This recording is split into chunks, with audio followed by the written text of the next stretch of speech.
Marcus Antonius. There's a reason we call this man Mark Antony, like some kind of frat bro. This dude was drunk more often than not. Man, he once had to interrupt a government meeting in the Roman Forum to vomit in his toga. Damn. This dude dressed up as Hercules and rode around in a chariot pulled by lions. Damn! And like any true fraternity bro, this dude impregnated his best friend's baby mama. What? Yeah. Man, hell no. With that best friend being Julius Caesar and the baby mama being Cleopatra. Because Mark Antony's life is also an absolute who's who of history. The man spent his entire life at the epicenter of history and is better known than most emperors. And that's really only because Mark Antony was the first, the one, and the only.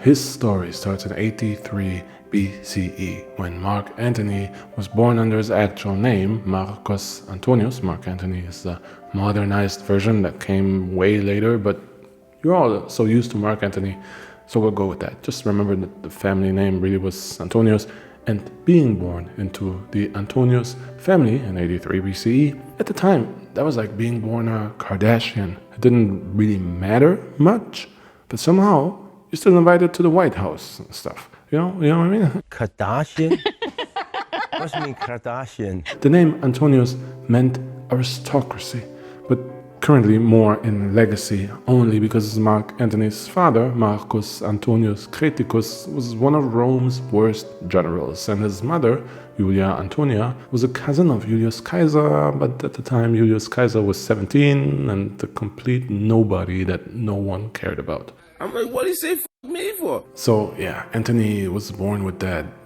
Kardashian-like silver spoon, and he grew up like a Kardashian too, man. He was constantly partying and made bad decisions in men. Yeah. While Antony is now mostly known as a womanizer, he also liked to play hide the sausage from time to time, because he knew that if you only slash kittens... Everyone is missing half the world's pleasure.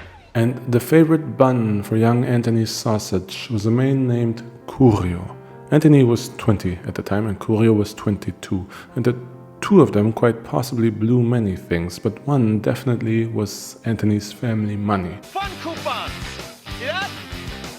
A fun coupon! Either on alcohol, or gambling, or brothels, or political bribery, or all of that combined. So by the age of 24, Mark Antony was 250 talents in debt, which is about 1.5 million denarii, or adjusted for today would be $5 million. But he wasn't worried, because it's hard to worry when you're serenaded by the sounds of the Raycon earbuds. And that's how you cut into a promo. Now that's how you let the beat build, bitch. That's how you let the beat build, bitch. Seriously, these earbuds, they're with me every day now, because, you know, Julius truly hits the gym on the regular. If you don't believe me, if I was lying, could I do this?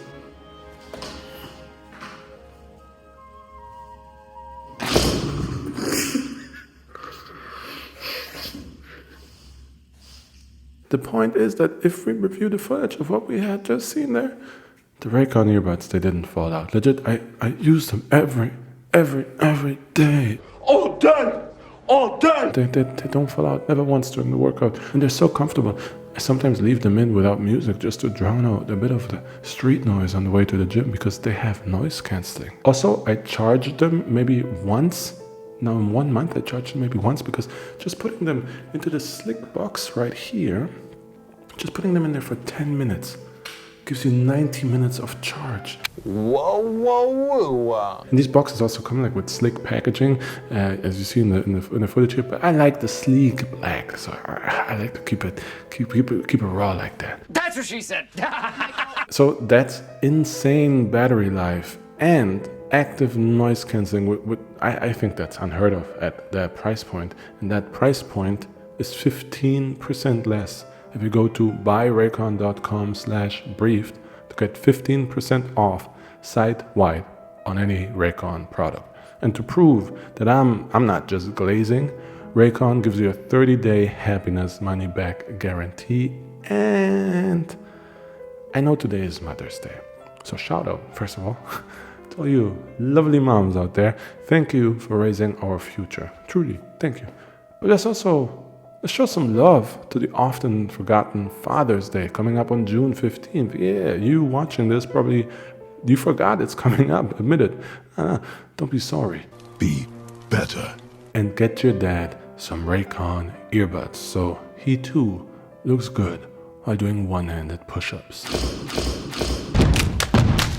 Treat yourself or get your dad a great Father's Day present, and in doing so, you also support Uncle Handsome right here, because every order genuinely supports the channel and keeps Briefed alive. Know that, and know that I appreciate your support.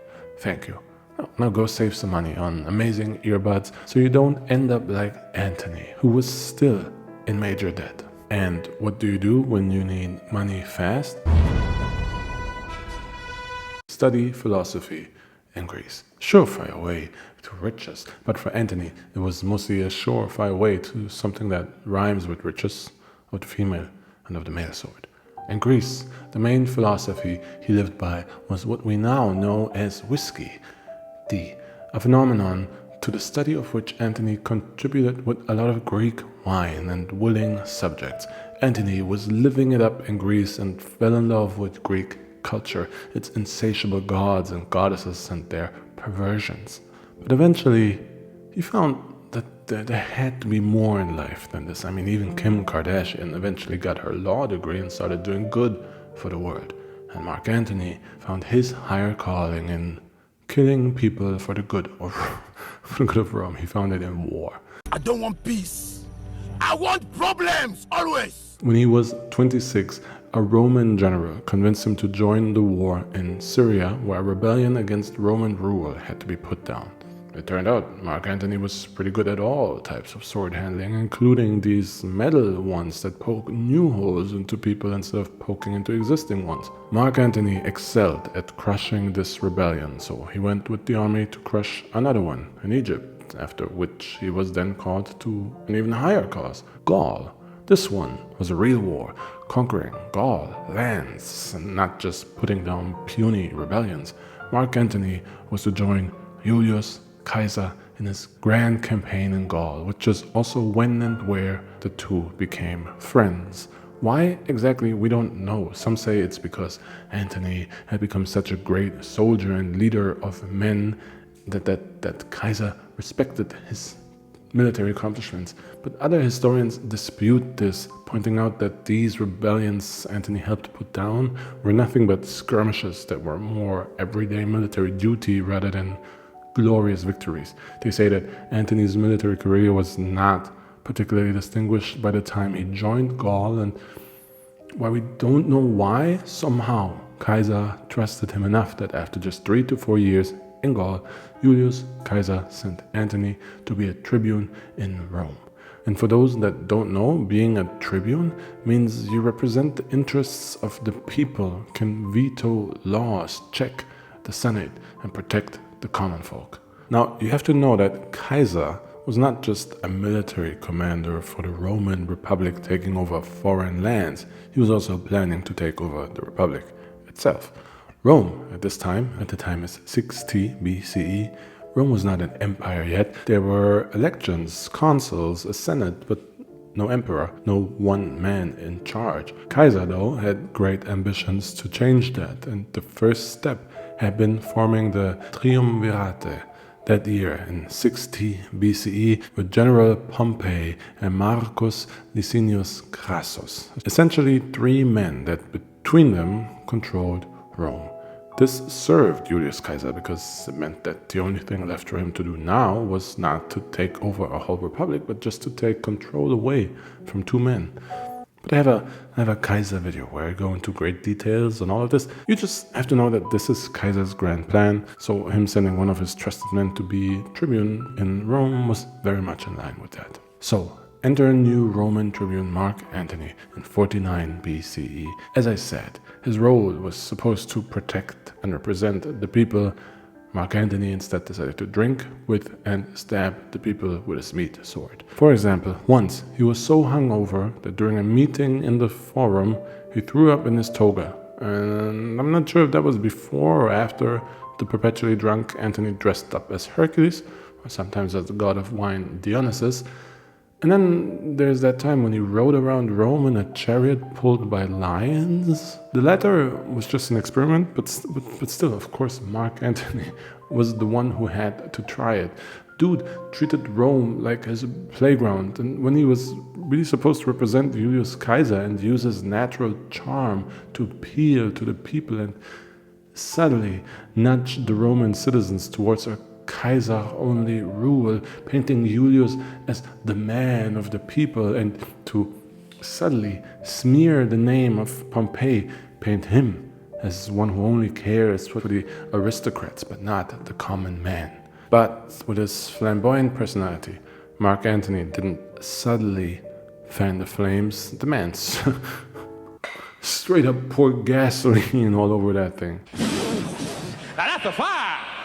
That's a fire, look at that! Antony publicly insulted and clashed with Pompey, saying Pompey should leave Rome and he was no good for the Republic. So a couple of threats later, Pompey had Antony run out of Rome, back to Caesar's war camp. This was obviously not what Julius Caesar wanted, but he could use the hot mess Antony created, because this slight against his personally chosen tribune Antony and the escalated tensions, as good a reason as ever for Julius Caesar to take action against Pompey, paint him as the power-hungry wannabe dictator, and march his army across the Rubicon as Julius Caesar, savior of the people whom the Republic has failed. Again, details in my Julius Caesar video, you should really watch that video because there's a lot of details. Oh, and the Rubicon, that was a river in Italy that no army may ever cross, not even that of a Roman commander, and doing so automatically declares war against Rome. In other words, Julius Caesar crossing the Rubicon with his army on January 10th in 49 BCE meant that he officially declared war on Pompey and the Republic. And Mark Antony, right by his side, yet again at the epicenter of history, man. He was like the Scarlett Johansson of Rome. You know, she's like the one or the number 2 actress in the history of Hollywood in terms of the gross of her movies.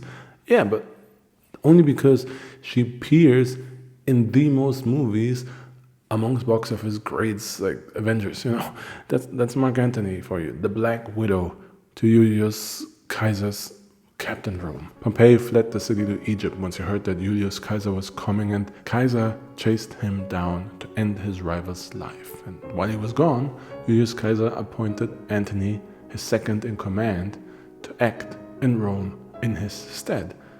And first of all, that tells you about how much he trusted Antony, because as we would learn later in Roman history, most people that are given a finger try to take all of Rome.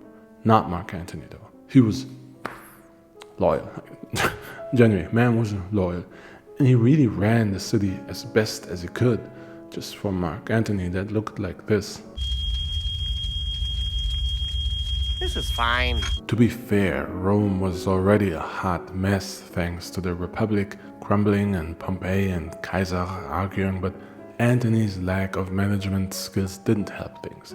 So 3 years later, Julius Caesar returned to Rome in serious unrest, and he was so angry that he distanced himself from his army bro, and he sent Mark Antony to Gaul, but not before bragging to him about how he took down Pompey in Egypt, where he also met a young, hot, 21-year-old woman named Cleopatra, whom he installed as queen, and in whom he installed a little Caesar. Cleopatra was pregnant with Julius' son, Caesarion. While Antony was in Gaul, Julius Caesar needed another right-hand man, and he developed a close bond with his grandnephew, Octavian, a boy you today know better as Emperor Augustus. But then Octavian was just 18 years young, a weak, sickly boy who would probably be bullied to all hells if it wasn't for his family name. But Julius Caesar saw certain qualities in Octavian. The boy was cunning, disciplined, had the kind of willpower that would make him the greatest Green Lantern ever. Green Lantern, they have a ring, and the stronger their will, the more the ring can power. Too nerdy.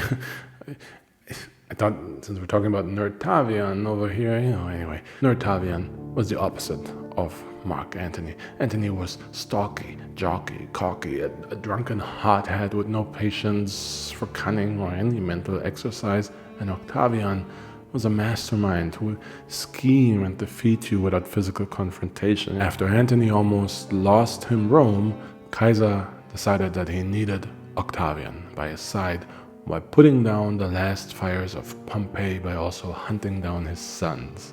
And he did that successfully. So soon after, by 45 BCE, Rome basically belonged to Caesar. At this point there was no more sugarcoating it. Caesar had no intention of handing the republic back, of returning to elections and representatives, but the people were blind to it, chose to be, because they were charmed by him, they loved him. Julius Caesar gave them more food, more grain, land for the veterans. He held public festivals. He was different from the republic that had been struggling for a long while now. The people were getting impatient with the slow change in politics of an elected government that needs to vote on and discuss everything.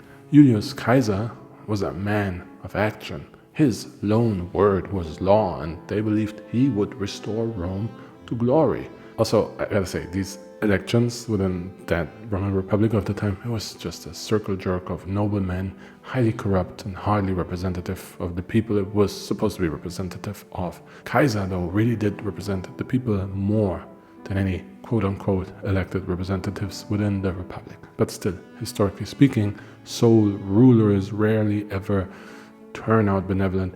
And maybe the first one is, but what about the ones that follow? So the people who believed in the Republic, however flawed it may have been, they were worried. What could they do? Julius Caesar had the people and the army by his side, and he was not about to let go of his power. They're gonna need to send in the National Guard or f***ing SWAT team, because I ain't going nowhere! And another thing he didn't want to let go of was his friendship with Mark Antony. So in 45 BCE, he let Antony join his side again. Antony and young Octavian were now his right and left hand, and man, was Antony eager to get back to stroking.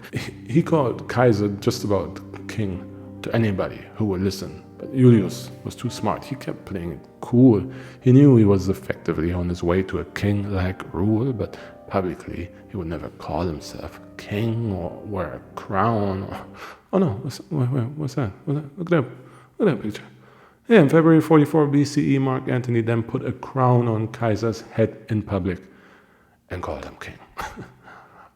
And on March 15th, 44 BCE, Julius Caesar was killed by representatives of the Republic whose fears were confirmed and who refused to be ruled by a king. Mark Antony reportedly said, "Oh, did I do that?" But to be fair, Caesar had also already declared himself dictator perpetuo in 44 BCE. He kind of masked that as a military need or something, but still. Antony's well-intended public stunt with the crown, it just spelled it out for the illiterate idiots in the back. Regardless of whether or not Antony ended up doing more harm to Caesar than good, everybody knew that he was loyal to Julius Caesar. That was true, without a doubt. And Mark Antony knew that they knew that. So he was getting ready to flee the city, fearing that he was the next to be killed for the good of the Republic. But the senators, the assassins of Julius Caesar, the aristocrats and all of those powerful Republicans, they saw no threat in Antony. They had no intentions of killing him. I don't know if that's kind of a backhanded compliment for Mark Antony.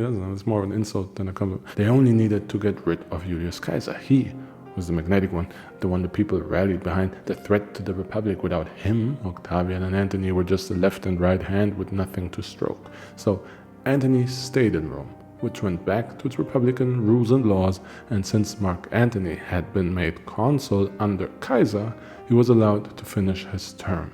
As consul, it was Antony's duty to read and enact the will of the late Julius Caesar to the people.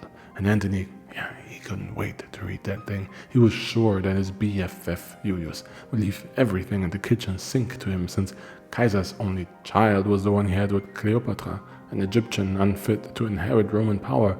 So once Mark Antony read that will, he saw that Julius left everything and the kitchen sink to Octavian. Not only that, he also posthumously adopted Octavian, meaning that Octavian was now Octavian Caesar, Julius's son, making it official that Antony had only ever been Julius's, that word that rhymes with rich that we talked about earlier. Hey guys. Hey girl, how you doing, man? You having a good time? Whatever Julius Caesar's legacy was, whatever power it held, it was all in Octavian's hands now. So the least Antony could do was to lie to everybody. Lie and make sure no one actually reads the will. Just read out loud that Octavian is now adopted by Julius Caesar.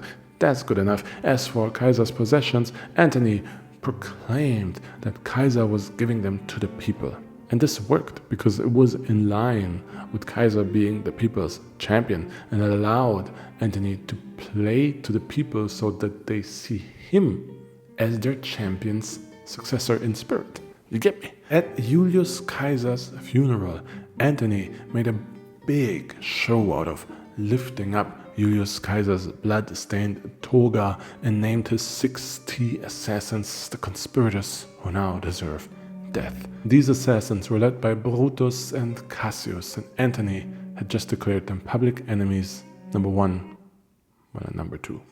1A, 1B, I know there's 2 of them. Anyways, they had to flee the republic they had killed for. Surprisingly, being disrespected by Caesar with the will thing, it lit a fire under Antony's butt. The man suddenly figured out what diplomacy is, and he knew that a war against the republic would not be good for anyone. So he secretly started making deals with the Senate, assuring them that order would be restored, but that publicly he needs to be seen as Caesar's successor so that the people have a champion to root for until they settle back into normal. Make no mistake about it though. Antony's intentions was absolutely to succeed Caesar as dictator, but for now, playing ball with the Senate and the Republican writers was his best move. Except that he forgot the real brainiac around these parts, nerd Octavian. It didn't take Octavian long to figure out that Antony was lying to him about his inheritance, and from there it didn't take him much longer to figure out Mark Antony's game plan. Lull the Senate and the Republicans into a false sense of security by securing his hold over the people and the army to eventually secure Rome. Obviously, Octavian simply revealed all those lies to everybody. He told the people that Mark Antony was making deals with the people that killed Caesar, with the Republicans, with the enemy. This then forced Antony to publicly denounce these very people by announcing a war campaign to avenge Caesar, a campaign to hunt down Brutus and Cassius in their exile. This in turn obviously made the Senate go, what the hell? I thought we all just agreed that we're cool. So now they were rightfully worried that if Mark Antony takes down 2 of theirs, he'll come back to Rome high on victory, and the people will cheer him on as he ends the Republic. So now Octavian did exactly what Antony had done. Octavian secretly told the Senate, I just did all that to expose Antony because he got to get got. But for real, me, huge Republic lover, trust me, represent. So now the Senate, the gullible fools, trusted Octavian to be on the side of the Republic and gave him 8 legions to take down Antony. But then Octavian and Antony instead secretly decided to combine their forces because together they could overthrow the Republic. Big dog, let's go to work. But technically they didn't just combine their 2 forces. There was also a massive Julius Caesar D-rider Lepidus, who had a bit of power and money, with whom they created a second Triumvirate that opposed that Republic. Really, Lepidus, he was just the Michelle of the trio. This new Triumvirate was basically the end of the Republic. The Republicans were out of chess moves. Rome was now under the control of these 2.5 men who split the Republic up as they saw fit and ruled it for 10 years. Then they cleaned house by confiscating properties of non-Republicans, confiscating their riches, and essentially starting a witch hunt against anyone that had anything to do with the death of their glorious Lord Julius Caesar, and executing people left and right. The new Triumvirate was unstoppable. Some might even say that it was invincible. The only thing that could stop them was inner turmoil. Obviously, each one of them wanted Rome for himself. These 2.5 men all thought that they were the real heir to Caesar's legacy and wanted to follow in his footsteps. Their only bond was that they were hardcore Julius Caesar D-riders, but only one can sit on the D. That's true if you really think about it. In 42 BCE, it was time to make good on the promise of blood they had given to the people. So Antony and Octavian took their allegiance to take down the traitors Cassius and Brutus. Just before the battle, Octavian told Antony, "We need a plan of attack." I have a plan. Attack. And so Mark Antony just charged in against Cassius' forces, and he was able to take Cassius' war camp because Cassius' men had actually charged in the other direction towards Antony's camp, which they easily took because the inexperienced nerd Octavian, who was left behind to defend it, had no idea how to even do war, so he fumbled the ball hard, and this then and there could have stopped all plans Octavian and Antony had if it wasn't for the fact that the equally as inexperienced Senate nerd Cassius never even knew his troops had won half the battle, had taken Antony's camp, and Cassius thought that Antony had just completely curb-stomped him, so Cassius took his own life, thinking it was all lost. It was like 3 idiots going at it. Complete chaos. But with that, Cassius was defeated, and Brutus was just another politician who had been given legions to protect himself but had no idea how to really wage war, so he was steamrolled and also took his own life on October 23rd, 42 BCE. Cassius and Brutus were dead. Julius Caesar was officially avenged, and now the Roman Republic was dead. An empire was about to be born, and the two victorious would-be emperors, Antony and Octavian, carved it up between themselves. The west of the Roman Empire would belong to Octavian and the east to Mark Antony. And meanwhile, Lepidus was like... So Octavian headed back to Rome, which was in the western part of the empire that was now his, while Antony headed towards Egypt, the eastern part. There, Mark Antony fell in love with Cleopatra.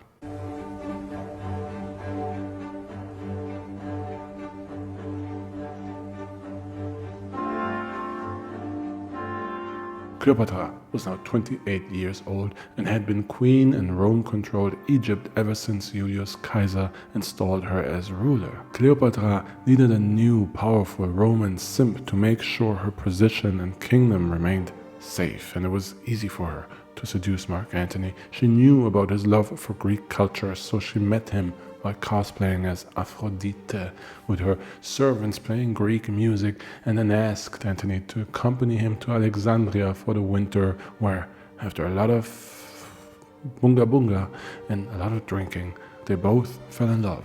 Yeah, Cleopatra's intention was to seduce Antony to have one of Rome's most powerful men by her side, but the two really did fall in love, and Cleopatra became Antony's queen, as he was her king. But I will talk about that in more detail in my upcoming Cleopatra video. For now, all you need to know is that they were truly and utterly in love. So much so that their love story would later be picked up and embellished by Shakespeare, and quite possibly is the inspiration for Romeo and Juliet too. Meanwhile, back in Rome, Antony's other wife, Antony still all this time dude had a wife in Rome, and despite Antony being with Cleopatra, his wife, Fulvia, man, she was holding down the fort. She had serious grit and was a political player in her own right. and she was still trying to elevate the family name by instigating a serious rebellion against Octavian that turned into the Perusian War from 41 to 40 BCE. But Octavian ultimately won and had Fulvia exiled and then occupied part of Mark Antony's territory as punishment. So yeah, the peace between Antony and Octavian, they hated each other. They absolutely hated each other. And the Triumvirate was nothing but a public farce with Lepidus, nothing but a filler, while Antony and Octavian were fighting over who would be Rome's first emperor. But I mean, they really did try to somehow tighten this alliance. After Octavian had Antony's wife Fulvia exiled, he asked Antony, or made Antony, marry his sister, Octavian's sister, in 40 BCE. But that was more symbolic than anything, and it was intended to stabilize the Triumvirate. That was the point of the marriage, but at that point, Mark Antony had already hooked up and was fully in love with Cleopatra. So despite trying to keep up the appearance of some alliance, Antony and Octavian, they wanted each other dead. The problem was only that they were both too powerful and too weak to wage war against one another, if that makes sense. You know, the only thing that could tip the scale in the favor of the other was absolute support of the people to become Julius Caesar's true spiritual heir, because his legacy still held that much power. And in order to do that, Mark Antony then had a genius idea. He would continue and win the one war Caesar never finished. The war against Parthia, one of Rome's nemesis. Parthia was an empire in its own right, and Parthia once defeated Caesar in 53 BCE. So now in 36 BCE, Mark Antony took 16 legions, roughly 100,000 men, including the support personnel. He took them all to Parthia, 36 BCE, and lost a third of his troops to cold weather and other logistics he simply didn't plan for. The war was a disaster, bro. Antony returned to Egypt with only 2/3 of his men without ever fighting a single battle in Parthia. It was so embarrassing that he wanted to end his life over it, but instead ended up in Cleopatra's arms. She was the only thing in this world that could console him, and her love became everything to him. Antony had children with Cleopatra, started dressing like an Egyptian, adopted Egyptian culture, and turned his back on Roman traditions, even going as far as calling Cleopatra, a non-Roman woman, the queen of queens, and her and Caesar's son, Caesarion, the true heir of Julius Caesar, the king of kings. First of all, this was a big screw you to Octavian, who Caesar had literally named his heir, but more importantly, this was treason against Rome. And with that act, Antony had given Octavian all the ammunition he needed to take him down. First, Octavian removed Lepidus from the Triumvirate, which, let's be honest, I think even Lepidus saw that coming. Then, Octavian started a propaganda war against Antony, listing his military failures to undermine his reputation as a great general, playing up Antony's treason, his disrespect of Roman traditions, and that he is a love-drunk fool under the control of Cleopatra, and that he wants to hand the empire over to her. And it worked. The people of Rome started turning on Mark Antony, and meanwhile Mark Antony's entire comeback was that he claimed Octavian was only adopted by Julius Caesar because young Octavian seduced him. His whole comeback basically boiled down to Gay! yeah, Antony truly was a frat bro until the end. Then Antony decided to show how little he respected Octavian by divorcing his sister, which, even though the marriage was just a farce, divorcing Octavian's sister was a very public statement. Unforgivable. This pushed Octavian to make his final chess move, a risky one that paid off. In 32 BCE, Octavian stormed into the sacred temple where Rome holds the wills of its leaders until their death. Octavian stormed in there and took Mark Antony's will, which was a huge taboo. It doesn't sound that wild, but it was a huge taboo. And then he publicly read it to the people. And when he read Antony's words, the risk paid off because Antony basically handed Octavian Rome on a silver platter. In his will, Antony truly had left the eastern part of the empire to his wife Cleopatra and their sons. Or at least that's what Octavian read out loud to everybody. It's also very possible that he made some edits on the fly. This was treason of the highest order. All of Rome, including the Republicans and the Senate, now supported Octavian in his quest to take Antony down. This tipped the scale in Octavian's favor, and he was ready to attack Egypt. Antony, though, was ready for the attack. He appointed Cleopatra his co-general for no reason at all, and then sailed out with her on 400 ships to meet Octavian at sea, where Antony's fleet quite possibly could have had the advantage, but he made the worst. Then this happened. Instead of attacking Octavian directly, Mark Antony, inexplicably, decided to wait out the winter in a bay with a narrow entrance. This allowed Octavian to blockade said bay, where said narrow entrance nullified Antony's larger fleet, the same tactic the outnumbered Spartans once used against the Persians. Then Octavian sent troops via land to cut off any land escape and effectively laid siege to Antony and his 400 ships in the bay for months, to the point that they ran out of water, ran out of food, and Antony was then forced to order an all-out attack or starve. And that attack was with weakened troops on September 2nd, 31 BCE in the Battle of Actium, and Antony and his army got absolutely destroyed. It was such a tactical blunder, and by sheer luck, Antony and Cleopatra were able to escape amidst the chaos of the battle and return to Alexandria. They sent envoys to Octavian with peace offers, but Octavian just laughed the envoys out of the room. Antony and Cleopatra knew they had lost, so they spent their last winter in Alexandria drinking enough to forget that they're drinking, to forget that they're waiting for death. This made that very complicated. But death came on August 1st, 30 BCE, and it had a name: Octavian. His fleet was here in Alexandria, and Antony sent his navy to meet them out at sea while he was getting the troops on land ready to make a last stand. But they were not interested in going out like warriors for some doomed drunk who had forsaken his Roman roots. They would rather live under a fellow Roman ruler they respected, live under Octavian. Antony's fleet raised the white flag at sea and joined the attackers. Antony's men on land gave up once they heard what had happened out at sea, and so only Mark Antony was left standing to face the might of Octavian. And before his death, he decided to see the love of his life one last time. He went to the palace to see Cleopatra, but he was told that his queen had already taken her own life, thinking that Antony would surely die in battle. Antony was devastated, and with nothing left to live for, he took his sword and slit open his stomach to join his beloved Cleopatra in the afterlife. But then Cleopatra was like, psych! She wasn't dead. She wasn't dead at all, man. She just had her servants tell Antony that she was dead because no one really knows why.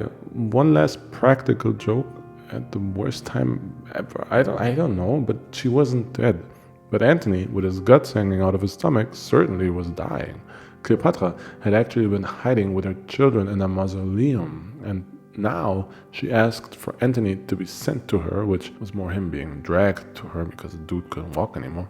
But still, it meant that for his final moments, Antony could share a glass of wine with his beloved wife and finally die in her company on August 1st and 30 BCE. Then the inevitable happened. Octavian captured the city, had the son Cleopatra had with Julius Caesar killed, and the children she had with Mark Antony were paraded on Octavian's victory lap through Rome like prisoners. As for Cleopatra herself, Octavian told her she could live without money, without power, in some Roman province under his rule, and would also be paraded around Rome. Cleopatra ended her life days later, on August 12th and 30 BCE. The last pharaoh of Egypt was dead. Octavian had won and would go on to become known as Emperor Augustus. And that is the end of the story of Mark Antony, Rome's first Rome's one, and Rome's only.